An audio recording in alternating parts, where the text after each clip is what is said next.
Setelah mendapatkan kabar bahwa Doflamingo menurunkan tahta sebagai Raja Dressrosa dan si Cibukainya, Luffy, Law dan semuanya menuju Dressrosa sekarang. Tapi sebelum itu, kabar Dovi menurunkan semua jabatannya itu dunia dihebohkan oleh kabar tersebut. Semua gelombang besar pada awalnya adalah gelombang kecil yang sebelumnya tak disadari. Selain warga Dressrosa sendiri, di sebuah pulau yang sedang berperang juga kebingungan karena kabar Dovi. Hal itu bisa membuat mereka kalah dalam perang karena tak ada lagi transaksi senjata akibat apa yang keluarga Don Quixote lakukan. Kabar Rookie 2 tahun lalu disebut generasi terburuk yang membentuk aliansi juga menghebohkan semua orang, termasuk Cavalry Bunny, Jinbei, dan juga Sir Crocodile yang entah mereka sedang berada di mana.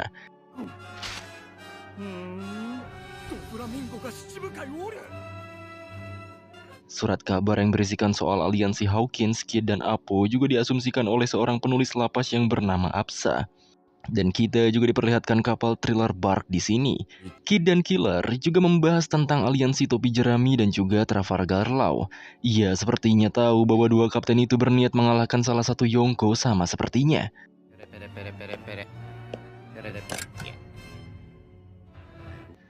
Doflamingo juga mengangkat Denden Mushi dari Law. Tentu saja Luffy dan semua krunya kaget bahwa Dovi benar-benar melakukan hal itu. Seperti biasa, Luffy ceplas-ceplos, tapi Dovi dengan santainya menyapa Luffy karena telah kembali setelah kabarnya hilang sejak 2 tahun lalu. Dovi mengatakan bahwa ia sangat ingin bertemu dengan Luffy karena ia memiliki suatu hal yang ingin ia tunjukkan padanya. Tapi karena Luffy dongonya keterlaluan, ia terus berpikir bahwa seorang Doflamingo berniat memberinya daging. Ujungnya Law lah yang mengambil alih pembicaraan. Sesuai janji, Law akan memberikan Caesar setelah Dovi menurunkan semua jabatannya. Ia akan meninggalkan Caesar jam 3 siang di pulau terpencil Dressrosa yang disebut Green Beach. Dan setelah ini semuanya akan berakhir. Setelah percakapan itu, Sanji memperjelas suatu hal. Seharusnya mereka meminta Dovi hanya membawa beberapa anak buahnya saja. Takutnya ia membawa semua pasukannya. Tapi Law menyela bahwa sebenarnya itu adalah bagian dari rencana. Ia ingin Dovi lengah dan hanya fokus pada Caesar. Sehingga tujuan utama mereka di Dressrosa bisa dilakukan dengan lancar, yaitu menghancurkan pabrik Smile. Tapi minusnya mereka semua tak tahu keberadaan pabrik itu secara tepat. Walau mereka mendadak mencarinya pun akan sangat sulit karena pabrik itu aset penting bagi Doflamingo. Jujur saja, Law belum pernah ke Dressrosa karena tempat itu adalah kerajaan Doflamingo. Tapi ia tahu banyak soal pulau itu kecuali pabrik Smile. Luffy pun menambahkan bahwa ia akan berpetualang bersama Law nantinya dan ia juga sangat ingin ke negeri Wano. Tapi Law membantahnya karena Luffy tak bisa sembarangan pergi tanpa rencana. Tapi si Luffy bahkan semua krunya kagak peduli ocehan Law dan malah ke dapur buat sarapan. Law juga malah ke bawah suasana seolah ia adalah bagian dari kru itu. Di ruang makan mereka berdiskusi kembali. Kinemon mengatakan bahwa ia dan teman-temannya diincar, tapi mereka berkeinginan pergi ke tempat bernama Zou. Mendengar Zou, Law merasa kebetulan karena rencana mereka setelah menyerahkan Caesar dan menghancurkan pabrik Smile, mereka akan pergi ke Zou. Ditambah semua kru bajak laut hati miliknya ada di tempat itu. Makanya dari itu, Kinemon dan Momo berterima kasih karena tujuan mereka sama lagi. Kinemon juga melanjutkan ceritanya. 4 samurai Wano termasuk dirinya dan Momo bertujuan ke Zou. Tapi Momo dan dua rekannya malah hanyut ke Dressrosa. Momo dan lainnya dikejar oleh Doflamingo. Dan si Momo ini malah melarikan diri ke sebuah kapal yang isinya anak-anak kemarin. Saat itu Kinemon berusaha mengejar Momo. Dan temannya bernama Kanjuro rela tertangkap agar Kinemon bisa mengejar anaknya. Beralih ke Dressrosa, kita diperlihatkan 4 kursi dengan simbol dari kartu. Tiba-tiba saja, Baby Five membukakan pintu untuk Tuan Muda Doflamingo pada 4 orang yang duduk di kursi tersebut. Setelah itu, kita diperlihatkan suasana di markas besar Angkatan Laut. Rapat sepertinya terjadi di sana dan sedang membahas mengenai si Cibukai. Rapat itu dipimpin oleh Brand New. Hanya ada 7 Shichibukai di dunia ini. Mereka dilegalkan untuk melakukan kejahatan oleh pemerintah dunia. Tapi sebagai gantinya, kekuatan serta nama besar mereka berada di pihak pemerintah dunia. Dan tentu saja akan menjadi ancaman bagi seluruh bajak laut. Yang pertama adalah pendekar pedang terhebat di dunia, Dracul Mihawk. Raja Dressrosa yang memiliki karisma iblis, sang iblis surga, Don Quixote Doflamingo. Salah satu dari senjata manusia angkatan laut. Bartolomeo Kuma, Ratu Amazon Lily, si Ratu Bajak Laut, Buah Hancock, salah satu dari generasi terburuk dan dalang dari insiden Rocky Port, si dokter bedah kematian Trafalgar Law, dan yang terakhir adalah orang yang memiliki kekuatan dengan peningkatan drastis selama 2 tahun, pemimpin dari perkumpulan bajak laut berbahaya dan legenda hidup, si badut bintang Bagi. 7 orang yang disebutkan tadi adalah para Shichibukai. Tapi tidak untuk pagi ini. Doflamingo secara mengejutkan mengundurkan diri dan mereka mungkin akan mengeluarkan Law dari Shichibukai berdasarkan tujuan yang ia miliki. Akainu sebagai Fleet Admiral baru yang menggantikan Sengoku mulai berbicara. Ia tak akan membiarkan Law dan Mugiwara berbuat seenaknya. Karena ia telah mendapatkan informasi dari Smoker. Ia pun akan mengirimkan Fujitora ke Dressrosa. Di depan istana warga cukup ramai bertanya soal kebenaran Doflamingo yang mengundurkan diri itu. Sedangkan di dalam istana sendiri, Baby Five sedang mencari seseorang bernama Treble. Treble akhirnya menunjukkan dirinya. Ia malah menggoda Baby Five dan mengajaknya kawin daripada nyari laki-laki sembarangan. Awalnya ia bercanda, tapi si Baby Five ini malah baper beneran. Kembali pada Dovi, ia masih berbicara dengan orang yang duduk di kursi dengan simbol kartu itu. Dovi juga memuji salah satu dari mereka yang bernama Diamante. Karena berkatnya, Kolosium selalu ramai. Tak lama Treble datang pada mereka. Treble memberikan peti pada Doflamingo. Dovi juga menyerahkan benda itu pada Diamante. Ia yakin hanya karena isi dari kotak itu, Mugiwara akan berusaha mendapatkannya. Ternyata kotak itu berisi buah iblis merah-merah Nomi milik Ace. Sedangkan di sisi kru Mugiwara, mereka telah melihat bayangan pulau yang mereka tuju, yaitu Dressrosa.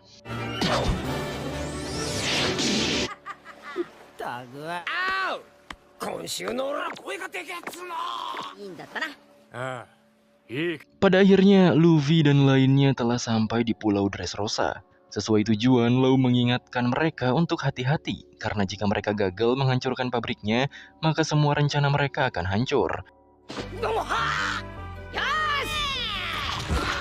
Luffy yang mau langsung menuju kota malah menunggangi Momo supaya terbang. Tapi si Momo tak bisa melakukannya, bahkan ia tak ingat bahwa dirinya pernah terbang kemarin. Maka dari itu, mereka berdua malah ribut kayak bocah.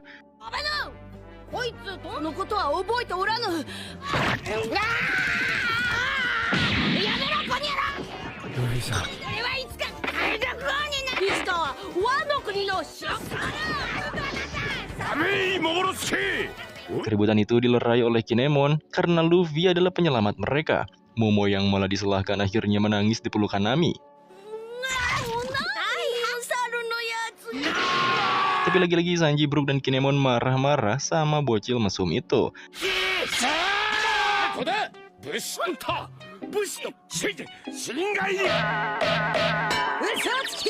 Di luar keributan itu, Law memberikan potongan Vivre Card. Vivre Card itu mengarah ke Zou, dan Law memberitahu mereka, pokoknya jika terjadi sesuatu pada mereka, maka harus tetap pergi ke Zou. Setelah itu, Law pun memberitahu peta Dressrosa. Istana Doflamingo ada di pusat kotanya, sedangkan pabrik Smile yang tak tahu berada di mana harus mereka cari. Law sebagai tim penyerahan Caesar akan pergi melewati Dressrosa dan menyeberangi jembatan panjang di sebelah utara menuju Green Beach. Tim penyerahan Caesar diisi oleh Usopp, Law, dan Robin. Alasan mereka nggak bisa bawa kapal karena mustahil. Sedangkan tim penjaga kapal harus terus berhati-hati agar kapal mereka tidak dibajak. Tim penjaga kapal diisi oleh Nami, Momo, Brook, Chopper, dan Sanji. Tapi si Sanji kagak tahu pergi kemana. Dan kocaknya, selain Sanji, Luffy dan lainnya udah hilang entah kemana.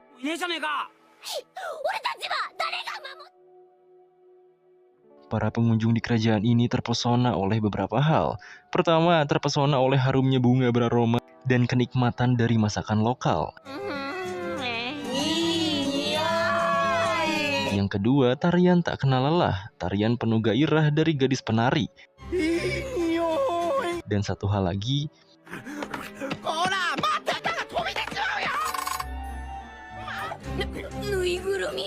itulah hal-hal yang mengejutkan para pengunjung di kerajaan ini.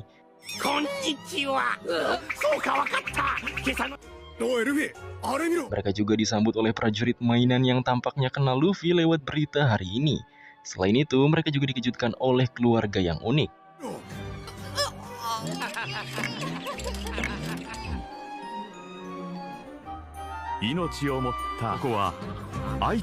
Pada intinya, di kota ini, manusia dan mainan hidup berdampingan. Mereka semua adalah mainan hidup. Inilah kerajaan penuh cinta, gairah, dan mainan. Pelabuhan kota Akasia. Selain itu, ada mainan yang berteriak bahwa seseorang telah ditikam. Menurut si mainan penjaga tadi, hal itu sudah biasa terjadi. Karena para wanita di kerajaan ini penuh gairah dan cemburuan. Jika pasangan mereka berselingkuh, maka penikaman sudah biasa terjadi. 朝しますよ、ほんと。けど、まあいいか。とにかく飯だ。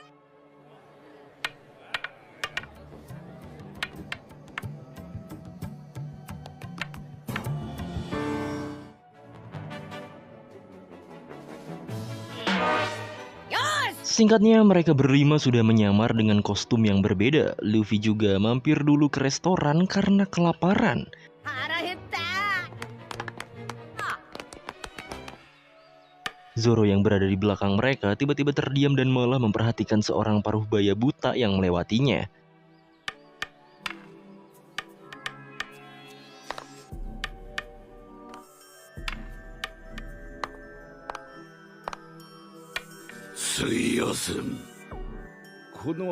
Setelah melewati Zoro, Pak Tua itu malah menanyakan rumah judi di sekitaran sana. Tentu saja Zoro tak mengetahuinya walaupun ia cukup curiga.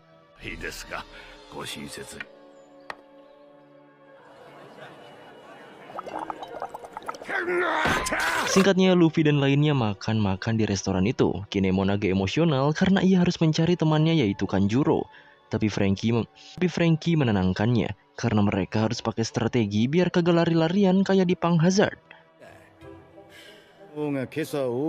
Sedangkan Sanji tampak heran karena kebanyakan warga hidup aman dan tentram padahal pemimpin mereka mengundurkan diri. Awalnya Luffy mau nanya orang random tapi ditendang oleh Sanji. Tiba-tiba saja makanan mereka datang. Sanji tampak heran dengan menu makanan dengan nama Fairy.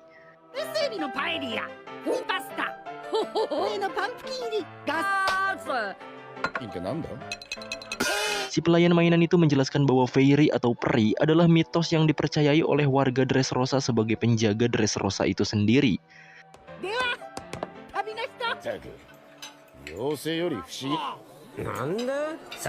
Saat enak-enak makan, mereka mendengar keributan. Kata Zoro, mereka sedang bermain judi roulette. Gokilnya, ada Pak Tua buta yang menang secara beruntun 14 kali.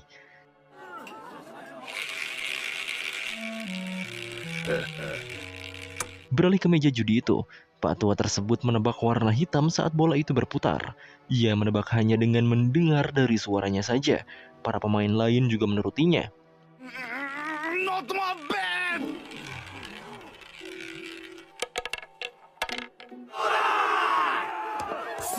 Dan hasilnya benar-benar tepat. Para pemain juga memberikan beberapa chipnya pada Pak Tua itu atas keberhasilan tebakannya.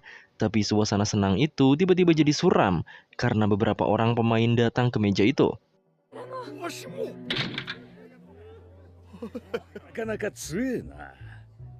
Para pemain itu menantang Pak Tua tersebut 1 lawan 1 untuk menebak roulette-nya. Tanpa ragu, Pak Tua itu mengikuti tawaran bermain dengan orang-orang tersebut.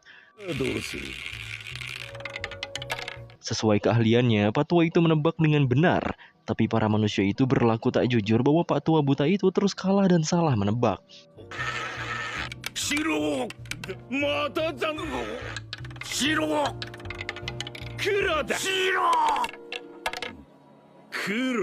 Sampai-sampai para pengunjung restoran dibuat malu atas perilaku mereka. Karena tanggung nafsu, Pak Tua itu mempertaruhkan semua chipnya untuk bermain lagi dengan orang curang tersebut.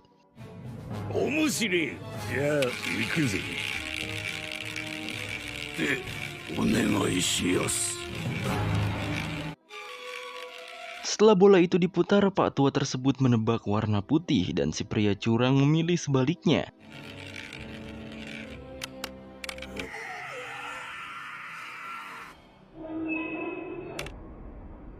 Alangkah terkejutnya mereka, pilihan Pak Tua itu benar-benar akurat. Hasilnya adalah putih. Tapi lagi-lagi si pria curang bersama antek-anteknya itu kembali bermain curang. Tapi sebelum si pria curang itu memberitahu hasil bohongnya, Luffy dengan random memberitahu hasilnya adalah putih. Jadi si bapak itu memenangkan permainannya.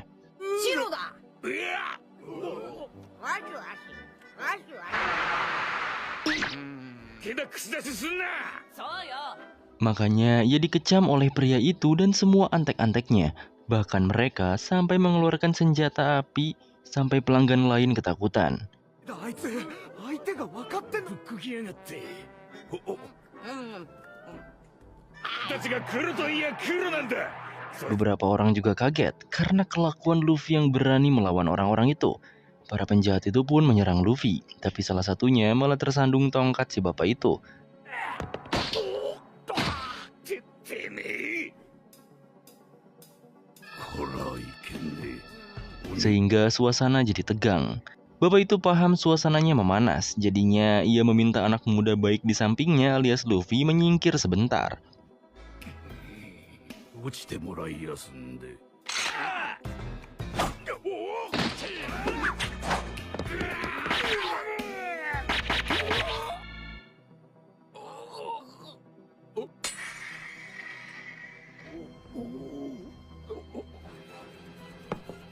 Hanya dengan sedikit kekuatannya, ia berhasil mempermalukan orang-orang itu.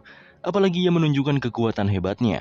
Setiap senti pedang yang ia masukkan kembali ke sarungnya, seakan gravitasi menarik tubuh para penjahat itu.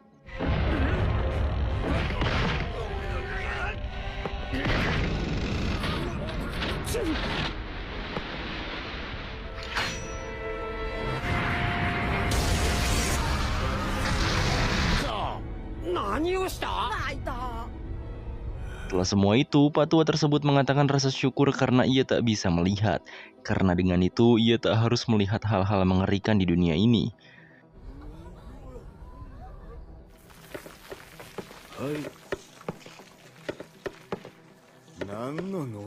Saat akan pergi, Pak Tua itu memberikan secari kertas pada pelayan bar itu untuk tagihan perbaikannya. Dan pelayan barnya juga kaget atas isi dari suratnya. Luffy juga menanyakan siapa Pak Tua tersebut. Namun si bapak itu tak menjawabnya. Katanya demi kebaikan mereka berdua. Tentu saja semua orang bertanya-tanya siapa dia sebenarnya.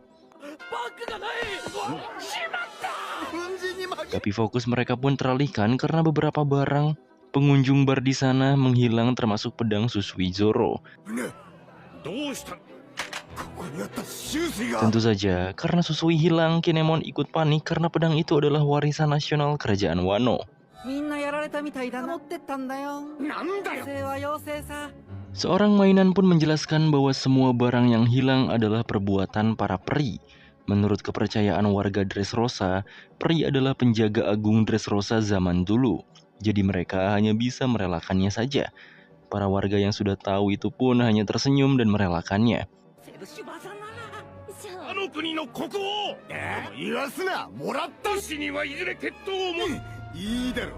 Berbeda dengan Zoro yang terus ambek-ambekan karena Susuinya hilang. Saat Zoro berdebat milik siapa pedang Susui itu dengan Kinemon, ia melihat sosok yang disebut peri tersebut nyangkut di jendela akibat bawa pedang Zoro. Alhasil ia berusaha menangkapnya. Sanji juga ikut mengejar Zoro karena ia tahu bahwa si Marimo bakalan kesasar. Sedangkan Kinemon ikut ngejar karena pedang Zoro adalah warisan negaranya. Awalnya Luffy hendak ikut, tapi ditahan oleh Franky yang katanya punya ide bagus daripada lari-larian gak jelas.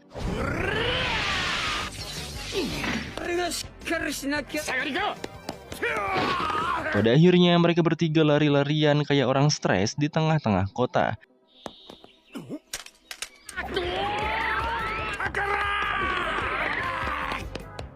Kinemon sempat terhempas oleh angin dan topinya jatuh. Setelah ia mengambilnya, ia malah kehilangan jejak mereka berdua yang mengejar pedang Susui itu. Tampaknya di belakang Kinemon ada seseorang yang terus memperhatikannya. Di sisi lain, ternyata ide bagus Franky adalah menginterogasi seorang penjudai licik tadi. Orang licik itu mengaku bekerja di bawah Doflamingo, tapi ia benar-benar tidak tahu mengenai pabrik Smile yang Franky dan Luffy tanyai. Karena terpojok dan tidak tahu apa-apa, orang itu memberitahu sesuatu penting pada mereka berdua, bahwa pada hari ini semua orang akan berkumpul di Kolosium. Jika mereka berdua berniat mencari sesuatu, para petinggi sudah pasti berada di sana. Apalagi di sana sedang ada event dengan hadiah sangat menarik. おいげなんでだどういうわけか我が様がまさかが欲しがるものとしか言ってねえよ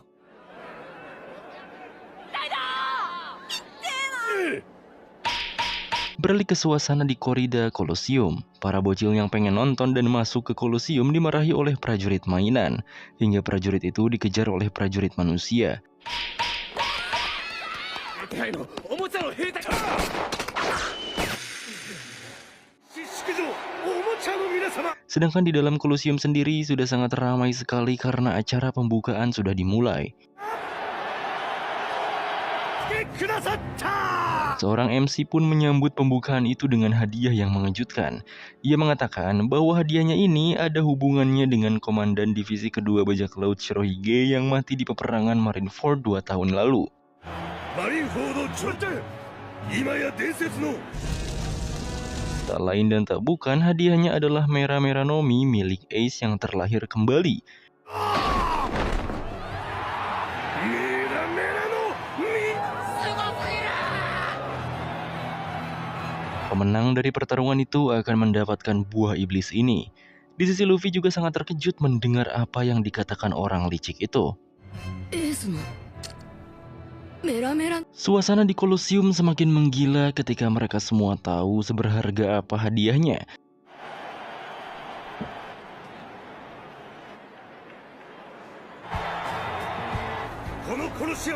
Para gladiator yang ikut juga bukan orang-orang biasa.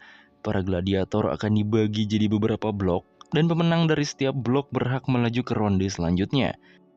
Pertarungan akan semakin seru karena pemenang dari setiap blok akan melawan keluarga Don Quixote. Salah satunya adalah Senior Pink, kedua adalah Dellinger, ketiga adalah Leoji, keempat adalah Meshfish, terakhir adalah seorang pahlawan Kolosium yaitu Diamante.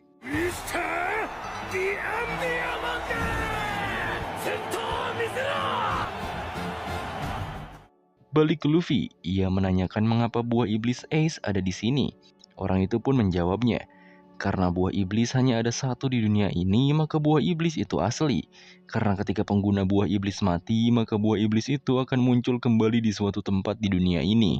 Dan jika ada seseorang yang memakan buah iblis itu, maka ia akan jadi pengguna buah iblis baru. Setelah kematian Ace, buah iblis merah-merah berada di tangan Doflamingo. 能力手に入れたら そういやエース Menyadari hal itu, Frankie tadinya mau memvalidasi bahwa Ace adalah kakak Luffy, tapi si Luffy udah menggebu-gebu ingin mendapatkan buah iblis kakaknya. そうだおめえ食わねえ Luffy juga menawarkan Frankie untuk memakan buah iblis itu, tapi Frankie menolak dengan alasan masih kepengen bisa berenang. Luffy juga sudah memakan buah gumu-gumu, jadi ia kagak bisa makan 2 buah iblis. Dan ia benar-benar tak mau ada orang yang memiliki kekuatan kakaknya. Menurut analisis Frankie, Dovi pernah mengatakan bahwa ia ingin menunjukkan sesuatu pada Luffy. Jelas ini adalah sebuah jebakan. Terlebih buah iblis itu pasti berharga untuk Luffy. Ibaratnya kenang-kenangan dari abangnya yang sudah tewas. チャンスなら逃すな Frankie pun akan mendukung Luffy merebut kenang-kenangan kakaknya itu. Terlebih tujuan mereka memang mau ke Kolosium. もう命は落とさねえ Di sisi lain, si Zoro masih sibuk ngejar peri yang membawa pedangnya.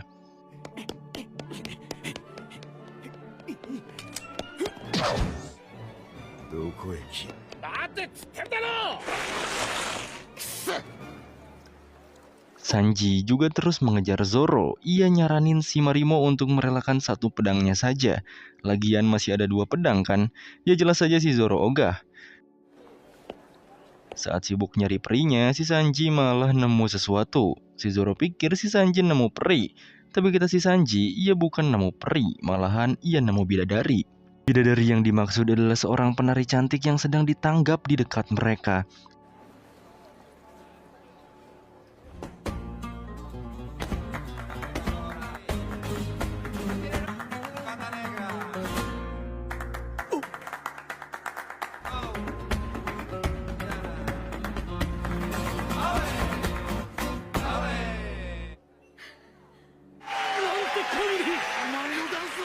Apalagi setelah tariannya selesai, wanita bernama Violet itu melemparkan setangkai bunga yang ia gigit kepada Sanji.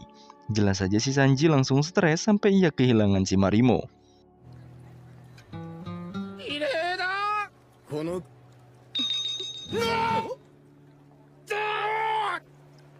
Persetan dengan si Marimo, ia pun senang karena bisa jalan-jalan buat nyari cewek. Tapi setelah ia mencarinya, di sana banyak yang pacaran dan malah buat dirinya sendiri nyesek. カップルばっかで売る Tak lama dari itu, secara kebetulan Violet tiba-tiba mengejar Sanji dengan alasan sudah berkontak mata. Ia meminta Sanji memeluknya, padahal Violet hanya bersembunyi dari kejaran para prajurit.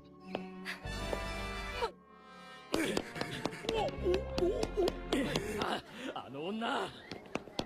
このありがとう。 Setelah berhasil mengelabui prajurit itu, Violet berterima kasih. Tapi si Sanji malah sudah mimisan sehingga membuat Violet khawatir.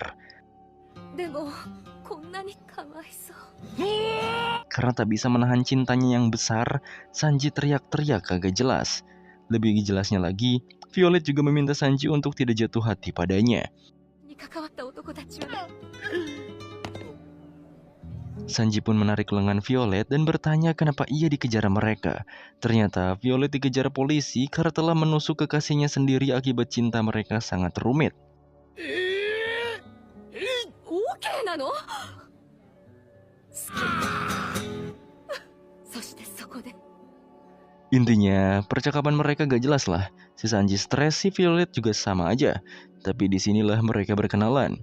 Violet juga meminta Sanji menemaninya ke kota sebelah dan membunuh seseorang. Di sisi Zoro, ia masih terus ngejar peri itu. おもちゃが普通くそ。しぐれ盗人寄せじゃ。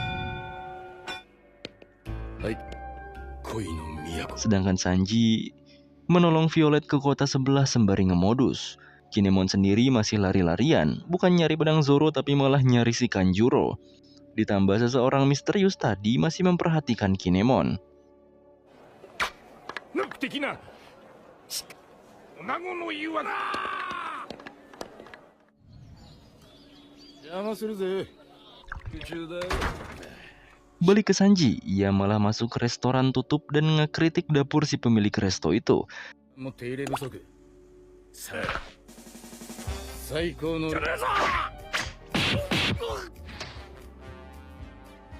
お待ちどうさまバイオレット Singkatnya, ia memasakkan makanan untuk Violet sembari memperbudak pemilik restonya. Tiba-tiba ada suara teriak-teriak di luar resto mereka. 料理を召し上がれ あなたに Setelah Sanji lihat, ternyata itu adalah si Marimo dan juga Kinemon. 金右衛門 Diam-diam ternyata ada yang memperhatikan Sanji juga. 俺が。すんげえ。 Di sisi lain, Luffy dan Franky telah sampai di Colosseum. Di sana ia melihat begitu besarnya Colosseum itu. Fokus mereka pun teralihkan oleh prajurit mainan buron tadi yang lagi dikejar polisi.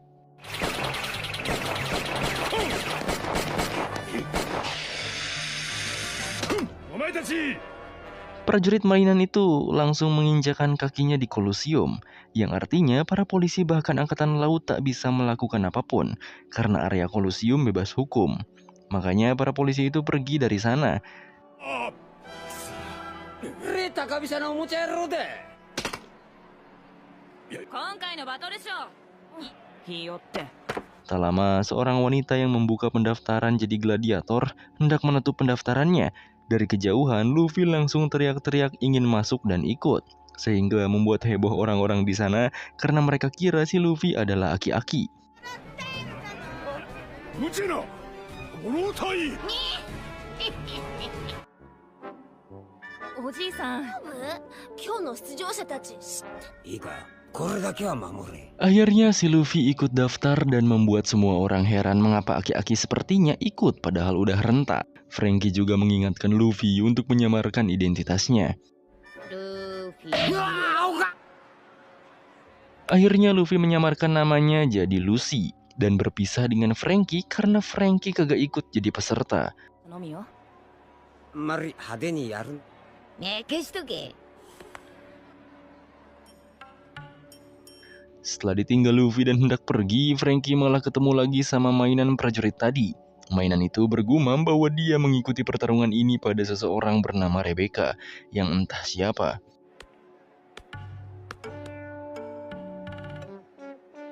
Franky agak curiga. Awalnya ia hendak pergi saja meninggalkan mainan itu. Tapi karena kepo, ia pun balik badan dan menanyakan soal pabrik pada mainan itu. いやいや、なんですかあれも育ちも生粋のかどうか知ってるのか知らねえのか知らねえかこう Di sisi Sanji, ia dan Violet keluar resto dan malah ngedrama lagi. Karena Violet terus dicari polisi, ia menarik Sanji hingga ke suatu tempat. どうもありがとう。え、そんな。はいのと飛行をする二人走るとめ。 Setelah aman, Violet agak acuh pada Sanji dan membuatnya merenung. Karena Violet wanita yang peka, akhirnya ia menarik Sanji dengan godaan yang membuat Sanji bersemangat lagi. 行きましょう。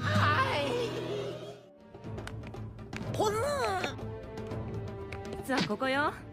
出番。 Balik ke Luffy. Di sana, Luffy dibawa ke tempat persiapan para gladiator. Karena Luffy adalah peserta terakhir, di sana sudah ramai orang-orang yang pamer kekuatan dan latihan. メラメラの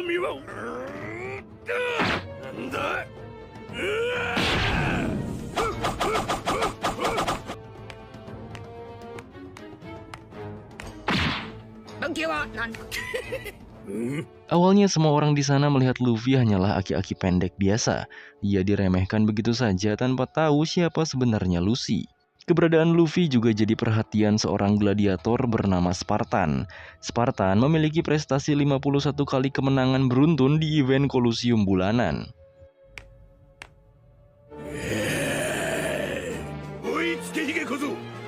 Karena Luffy akan membuat acara hari ini membosankan dan terlihat lemah, Spartan menyerang Luffy.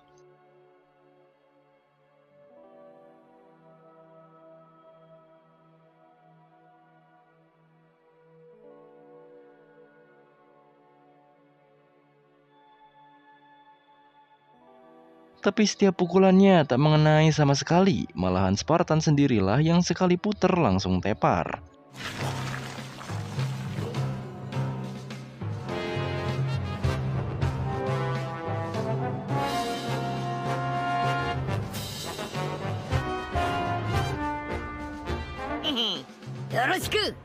Akibatnya, Luffy jadi pusat perhatian semua gladiator di sana. 一人だぞ今 Semua orang heran pada Luffy karena ia telah mengalahkan Spartan sekali gerakan saja. Akibatnya, Luffy hendak didiskualifikasi oleh petugas karena dianggap memulai pertempuran duluan. 試合前に乱闘事件を起きるやめやいとデカブツだ Tapi sebilah kampak menghentikan petugas itu. 3 orang yang dianggap sakti dan terkenal di sana ingin Luffy atau Lucy ini ikut bermain. トンチンジャオまで来てんじゃ Ternyata 3 orang itu berasal dari kerajaan Kano. Yang pertama adalah Sai dari keluarga Chinjao, kedua Bu dari keluarga yang sama, dan terakhir adalah pemimpin keluarganya yaitu Don Chinjao. Akhirnya beberapa peserta juga mengklarifikasi bahwa Spartanlah yang memulai duluan.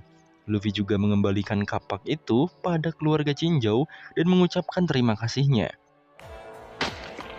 でかくまったくれよおいげさ悪いな感情が Fokus semua orang pun teralihkan pada adu bacot 2 kubu sekarang. Yang pertama, dari kubu Fang bersaudara. Mereka adalah pembunuh dari suatu negara. 週かおい Yang pertama bernama Kelly Fang dan kedua Bobby Fang. Mereka beradu bacot dengan seseorang bernama Dagama dari kerajaan Prodence yang ditemani raja kerajaan Prodence langsung. この顔ぶれ Selain mereka, ada nama-nama besar di sana. Salah satunya, penjahat kelas A yang terlibat pertempuran Laut Dias bernama Sulaiman. Mantan pemburu hadiah yang membombardir lembaga pemerintah bernama Abdullah dan Jet. Seorang petualang palsu bernama Orlumbus. Bajak laut sadis dengan harga di atas 100 juta berry bernama Bellamy. Selain itu ada juga bajak laut bangsawan bernama Cavendish dan juga ruki gila bernama Bartolomeo. どうだだろうバトルロイヤ Pertarungan pertama akan dilakukan yaitu mode Battle Royale. Pertempuran juga akan dibagi menjadi 4 blok dan total seluruh peserta adalah 550 petarung. Dari 4 blok itu hanya ada 4 pemenang di setiap blok nantinya. どうせ裏金で兄弟156番はが将軍バトルのせ Singkatnya, Battle Royale Blok A pun segera dimulai. Dengan gemuruh penonton, MC menjelaskan permainannya. Intinya, semua yang ada di lantai panggung adalah lawan dan hanya ada satu pemenang. Lebih seru lagi, di bawah panggung sendiri adalah air yang dihuni oleh ikan petarung.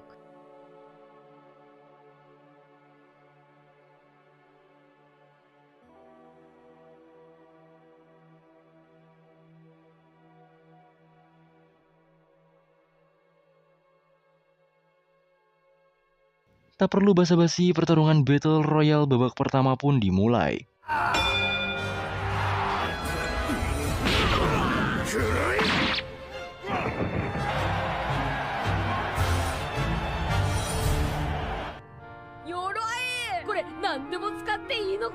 Balik Luffy. Si Luffy kegirangan karena diperbolehkan menggunakan alat-alat seperti zirah untuk pertarungannya nanti. ダメです Di lorong itu juga ada seseorang yang berjalan masuk. Setiap langkahnya membuat setiap wanita pingsan karena terpesona oleh kecantikan pria tersebut. おおこれもいいなかっこいい見ろやわんだぞそうなのまあ何をしようとメラの実は僕がいただく Pria itu pun mengatakan bahwa Luffy tak boleh menggunakan alat-alat sebanyak itu. Pria itu pun mengatakan bahwa Luffy tak boleh menggunakan alat-alat sebanyak itu. Akhirnya pria itu mengenalkan dirinya bernama Cavendish, seorang kapten bajak laut indah dengan harga buronan 280 juta berry. 白馬の海賊機構士なんて完璧な存在 Katanya Cavendish sudah diberkati dari lahir dengan segala keindahan. Udah banyak self-branding dengan bacotannya, si Luffy malah kagak ngedengerin dan nimbang alat-alat tempur yang mau ia pakai.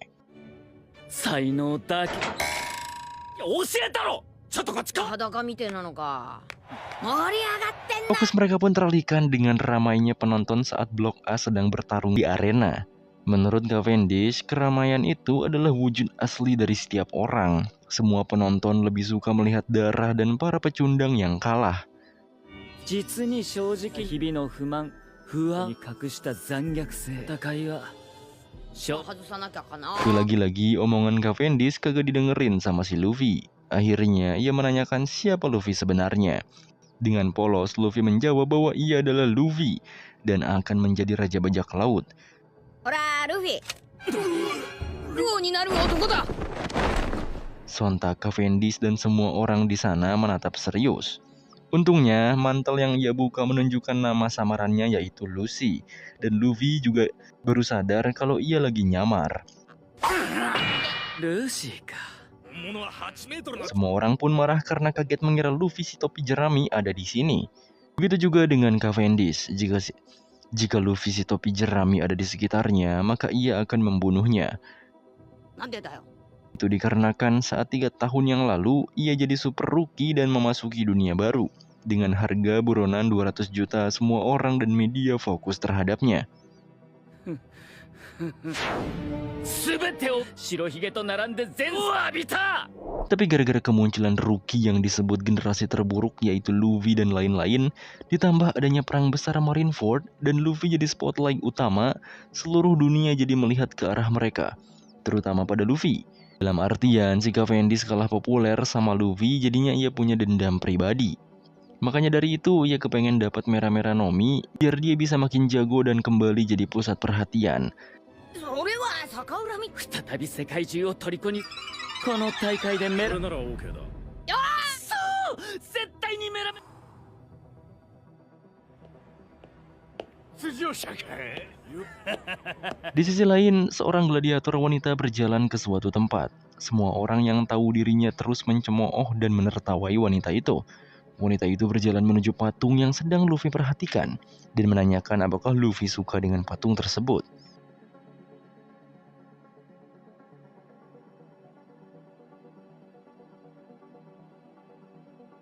Tentunya Luffy suka, lalu mereka berkenalan. Si wanita ini bernama Rebecca, seorang gladiator wanita. Rebecca juga menjelaskan bahwa patung itu adalah patung Kiros, seorang legenda gladiator yang memiliki prestasi 3.000 kemenangan dari 3.000 pertandingan. Dalam artian unbeaten. Naasnya, tidak semua orang tahu soal Kiros, apalagi tetua yang tahu soal Kiros ini. この国のお年寄りもはこのプレートに刻んであることのみ。それも不思議。 俺はこの銅像 Makanya ini cukup aneh, bagaikan seorang legenda yang tak dikenang. よう大選手レオも期待してるぜ。さっきコスパルタンがブザボ Obrolan mereka pun teralihkan karena para petarung lain yang terus mencemooh Rebecca. Apalagi saat Luffy menanyakan mengapa mereka seperti itu pada Rebecca. Tapi Rebecca hanya menggigit bibirnya, tak menjawab Luffy dan mengatakan bahwa sekarang adalah pertarungan terakhirnya. 私ドフラミンゴを Mendapatkan buah iblis merah-merah dan mengalahkan Doflamingo. Ia pun pergi sembari menyemangati Luffy agar lolos di babak pertama. 1回戦終わった時お互い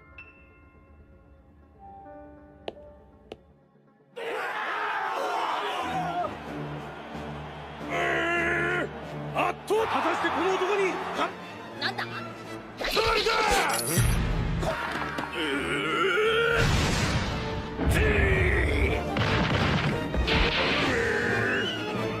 Di arena sendiri, pertarungan semakin sengit. Apalagi ada satu orang yang sangat kuat dijuluki Mr. Store. 覆面の男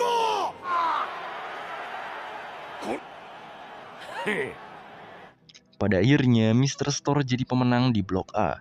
Atas kemenangannya itu, Mr. Store membukakan topeng kreseknya dan membuat semua orang penasaran.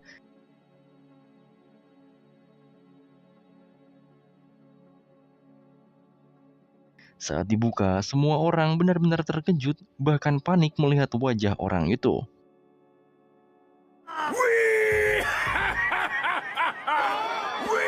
Dan ternyata pemenang dari Blok A itu adalah kapten divisi pertama dari Yonko Kurohige, yaitu Jesus Burgess. Tentu saja semua orang mengetahuinya, bahkan Luffy saja masih mengingat orang itu si champion di Pulau Jaya. Tapi orang-orang semakin ramai, nyatanya mereka terus berteriak karena event kali ini semakin seru. Franky juga agak khawatir sama Luffy, karena dengan adanya orang itu mendapatkan buah iblis kakaknya tidak akan mudah. Franky pun memilih untuk pergi dari sana, tapi si mainan prajurit itu malah terus menahan Franky.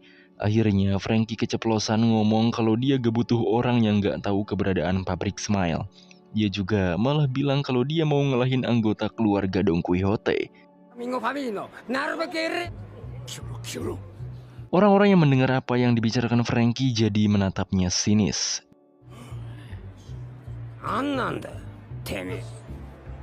Di sisi lain, ada beberapa mata-mata di dalam Colosseum. Mata-mata itu melaporkan bahwa ada banyak bajak laut yang ikut acara kali ini. Contohnya, bajak laut bayaran Hairudin, Cavendish, dan juga Gambia. Mata-mata itu sedang melapor pada atasannya yang juga seorang intel. Dia juga kaget karena Jesus Burgess juga ada di sini. Percakapan mereka dipotong oleh seseorang yang tiba-tiba datang. Orang itu ternyata kapten divisi dari bajak laut Bartok Club, yaitu Gambia.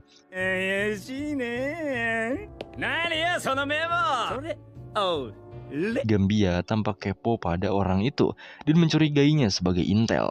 Saat Gambia mengatakan bahwa beliau intel, si intel itu langsung menodong Gambia sampai tak bisa apa-apa.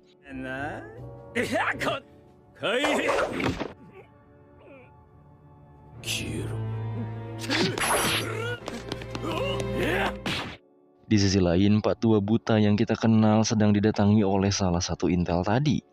Pak Tua itu pun langsung pergi dan keluar dari Colosseum.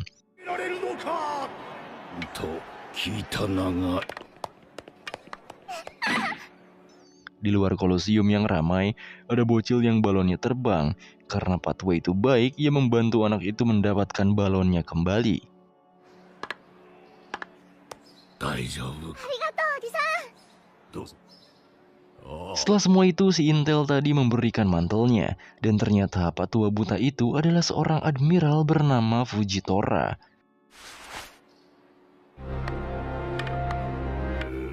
なんて言いまし、それと、Admiral itu meminta si Intel untuk menyiapkan 3 kapal perang dan tim medis sebanyak-banyaknya. Karena prioritas dia sebagai pemimpin operasi adalah orang-orang yang harus mereka lindungi. 守るべき人の数。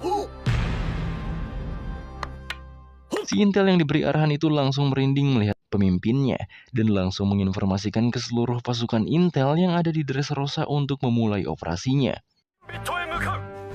大将指揮のもと開始する。メイナーと問題ない。 Di sisi Gambia, ia sudah dihajar oleh Intel tadi, yang nyatanya si Intel ini adalah seorang wakil admiral bernama Maynard. Setelah Maynard pergi dan bersiap untuk operasinya, seseorang berambut ayam menatap anak buahnya yang terkapar.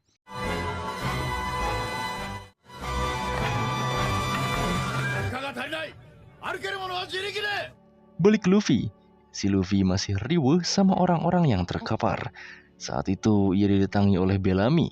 Bellamy tak peduli mau Luffy menyamar jadi siapapun karena ia tetap mengenal orang yang sudah mempermalukannya.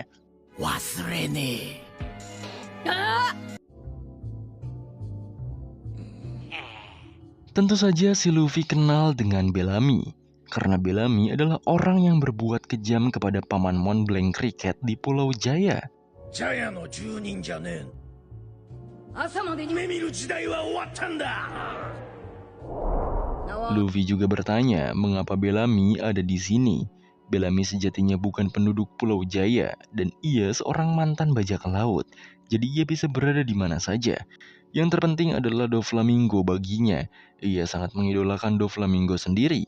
Jadi ia ikut pertarungan bukan untuk buah iblis merah-merah dan memiliki alasannya sendiri. Selain itu, ia juga mengatakan bahwa dirinya bukan lagi dirinya yang dulu. Ia sudah berbeda. Ia sudah pernah berkunjung ke Skypiea. Awalnya, Luffy khawatir pada para penduduk Skypiea. Takutnya diapa-apain sama si Bellamy ini. Tapi Bellamy tak memberitahu apa yang telah diperbuatnya di Skypiea. Yang jelas, ia kehilangan anak buahnya di Skypiea, dan hal itulah yang mengubah pandangan hidupnya saat ini terhadap dunia. Sembari meninggalkan Luffy, ia mengatakan bahwa dirinya sudah tak memiliki dendam apapun pada Luffy. Katanya, ia akan naik ke kapal Doflamingo untuk melewati gelombang besar yang akan datang. Dan si Luffy cuma pelangap-pelongo gak maksud apa yang dijelasin si Bellamy.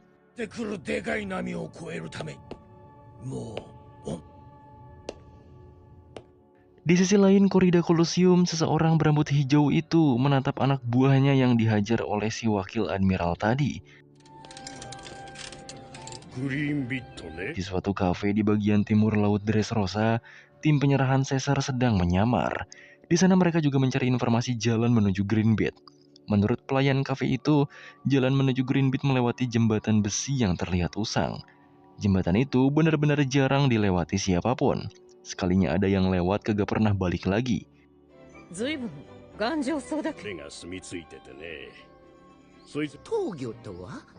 Di sekitaran Greenbeat juga banyak sekali ikan petarung.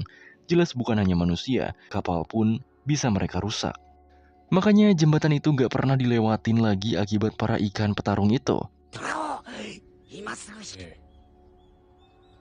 Usopp dan Caesar yang tahu bahwa jembatannya berbahaya, nyaranin si Law buat ganti rute aja. Tapi si Law kagak mau karena mereka udah tanggung di tempat. Selain itu, Law juga keheranan mengapa para penduduk terlihat aman sentosa dikala pemimpin mereka mengundurkan diri.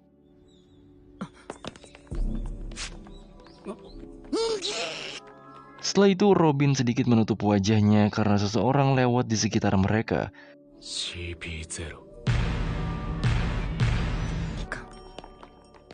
Setelah dilihat seksama, ternyata mereka adalah organisasi intelijen terkuat di dunia, yaitu CP0 atau Cyberpol Aegis Zero. Jadi mereka lebih superior daripada CP9 yang pernah kita lihat sebelumnya. Di sisi lain, si Zoro masih aja lari-larian ngejar peri yang bawa pedangnya.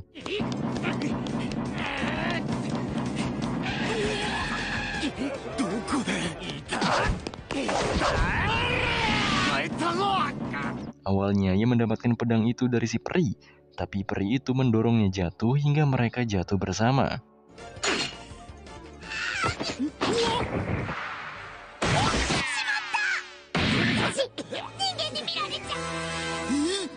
Anehnya lagi, si peri ternyata ketakutan jika terlihat oleh para manusia. Di sisi lain, Kinemon juga teriak-teriak nyari Kanjuro. Ulah bodohnya itu malah dibegal oleh suatu kelompok bersenjata.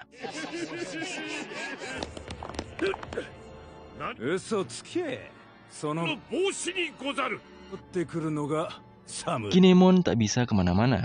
Apalagi mereka mengetahui identitas Kinemon akibat rambutnya yang khas orang Wano. Mereka tahu rambut Kinemon saat topinya terjatuh. Awalnya, Kinemon hendak melawan. Tapi orang-orang itu malah mengatakan bahwa mereka tahu soal Kanjuro.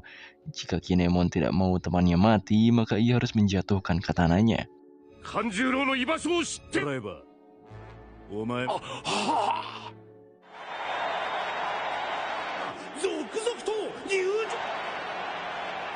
Kembali ke Kolosium, pertandingan Blok B akan dimulai.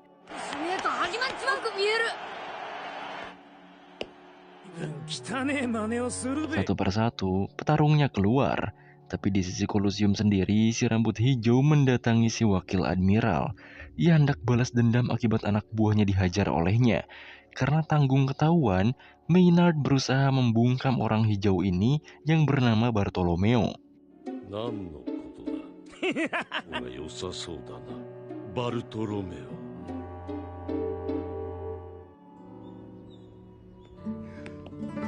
Di sisi lain, si Sanji malah terus pacaran dengan Violet. Orang-orang yang membegal Kinemon juga ternyata membuntuti Sanji.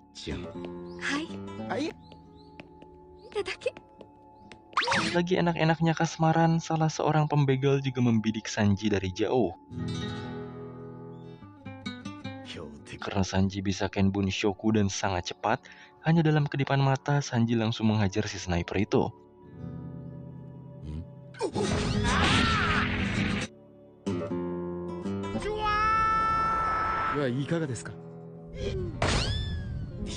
Dengan kelakuan stresnya, Sanji kembali jadi idaman Violet bak pahlawan sekarang.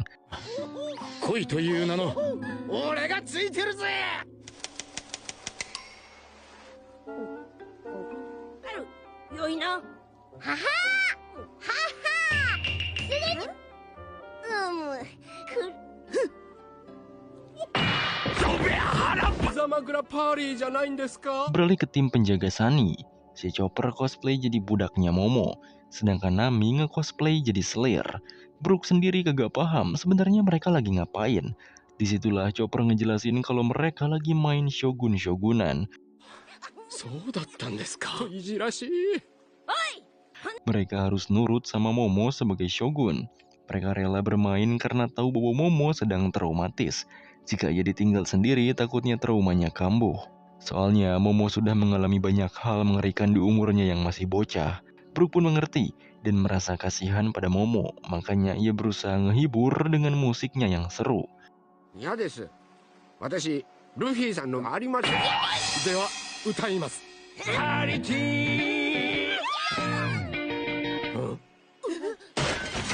Tapi setelah itu malah ada suara aneh di dalam kapal. Mereka semua ketakutan.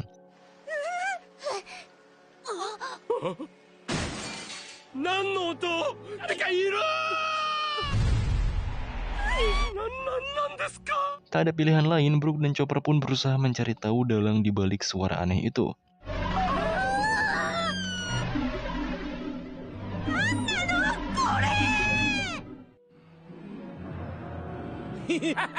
Balik ke Kolosium, tampaknya wakil Admiral Maynard babak belur oleh Bartolomeo.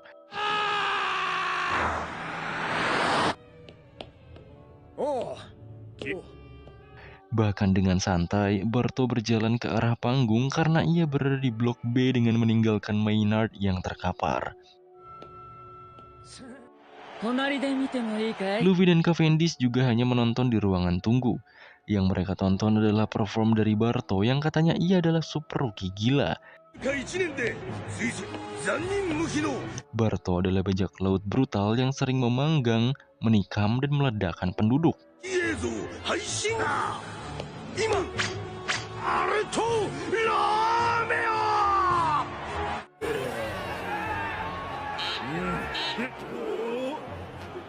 食えよしろ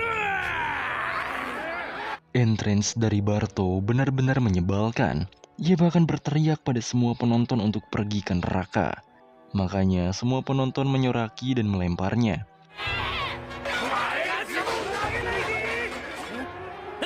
Menurut Cavendish pada Luffy, Barto adalah kapten bajak laut Barto Club dengan harga 150 juta berry. Ia dijuluki manusia kanibal. Saat senang bisa membuat semua orang membencinya, Barto bahkan melemparkan segeluntungan bom pada penonton, sehingga mereka semua kocar-kacir.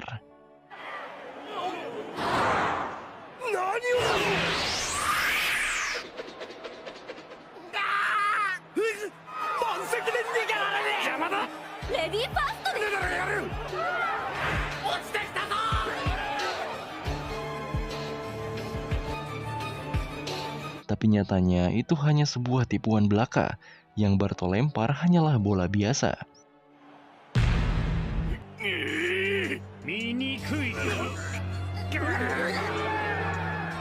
Makin hebohlah para penonton dan mereka hanya bisa berteriak saja pada Barto.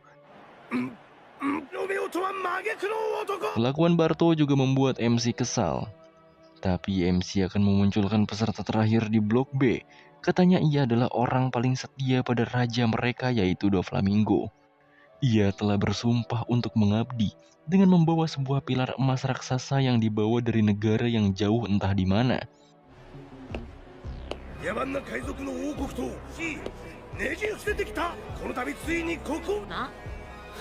Sejak saat itu, ia telah banyak menghancurkan kota yang menghina negara mereka. Ialah sang bomber Dressrosa yang telah diberi kesempatan emas oleh raja. Jika pria ini bisa memenangkan pertarungan ini, ia akan dipromosikan menjadi salah satu petinggi dari keluarga Don Quixote. Dan dia adalah Bellamy sang hiena.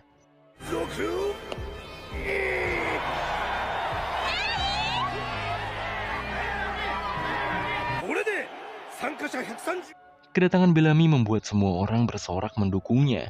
Tapi di sisi Cavendish sendiri malah membicarakan para kandidat kuat yang sepertinya bisa menang di Battle Royale kali ini.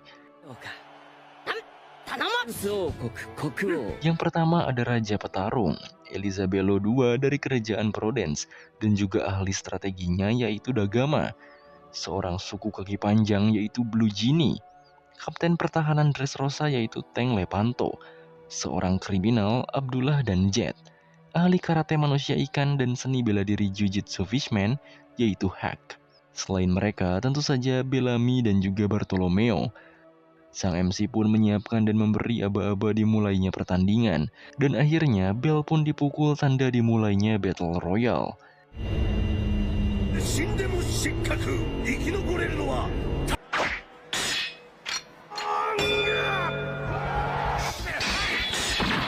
Belum apa-apa, Bellamy langsung menghajar 5 orang dengan kekuatan buah iblis spernya, sedangkan Barto masih berdiam diri.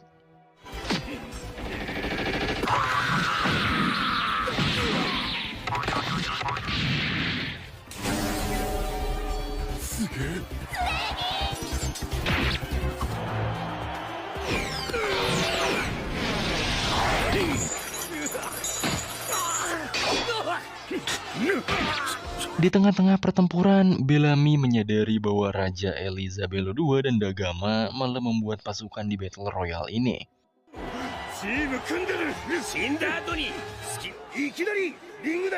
Raja mereka tampak terus pemanasan dengan dilindungi bawahannya yang mengelilingi mereka. Menurut Cavendish sendiri, hal itu sah-sah saja karena gak ada di aturan. Tapi yang pasti hal itu dilakukan oleh Dagama sebagai ahli strateginya. Dengan ambisinya yang kuat, Dagama pede akan membawa Merah-Merah Nomi. Ia juga menjelaskan bahwa raja mereka adalah seorang penghancur. Ia diberkati kekuatan mengerikan yaitu sebuah pukulan sejak lahir. Hanya dengan satu pukulan, ia bisa menghancurkan benteng musuh dan mengejutkan dunia.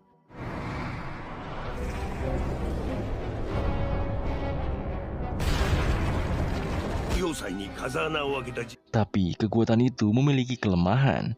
Untuk melancarkan kekuatan itu, Raja memerlukan waktu 1 jam untuk berkonsentrasi dan pemanasan. Dan Raja hanya bisa melakukannya 1 kali. Rumornya, King Punch itu bisa menjatuhkan salah satu bajak laut Yonko. Dan kemenangan kompetisi ini tergantung pada timing yang tepat.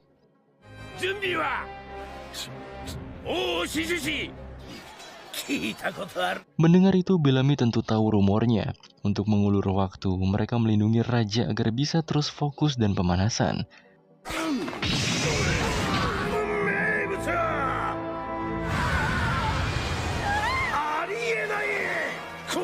Bellamy juga menanyakan keyakinan Lepanto sebagai pasukan penjaga Dressrosa yang malah jadi budak negara lain.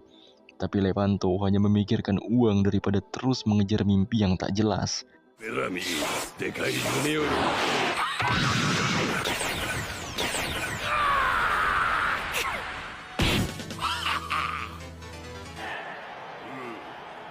Luffy terus memuji orang-orang kuat di atas arena, tapi ia terfokus pada petarung yang mengenakan topeng.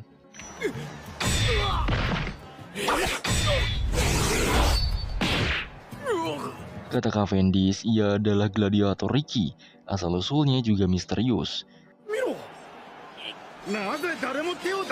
Di sisi penonton juga malah terus sumpah serapah pada Bartolomeo yang nyatanya ia malah bersantai sambil bersihin kopok.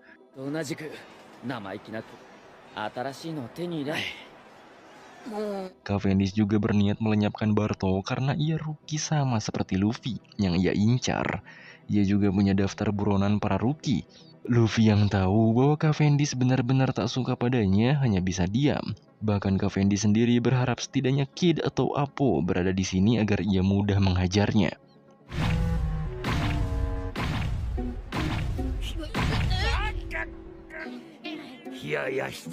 Pembicaraan mereka pun terhenti karena ada Pak Tua gendut yang malah ikut nonton bersama mereka. Anehnya, Pak Tua itu malah menanyakan kabar Garp pada Luffy yang lagi nyamar jadi Lucy.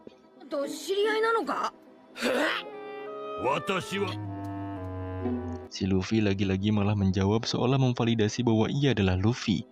Pak Tua itu juga meneruskan bahwa ia memiliki dendam abadi pada Garp. Bahkan ia bersumpah untuk meneruskan dendamnya pada anak dan cucu Garp sendiri. Cavendish juga kesal karena ternyata si Lucy adalah Luffy.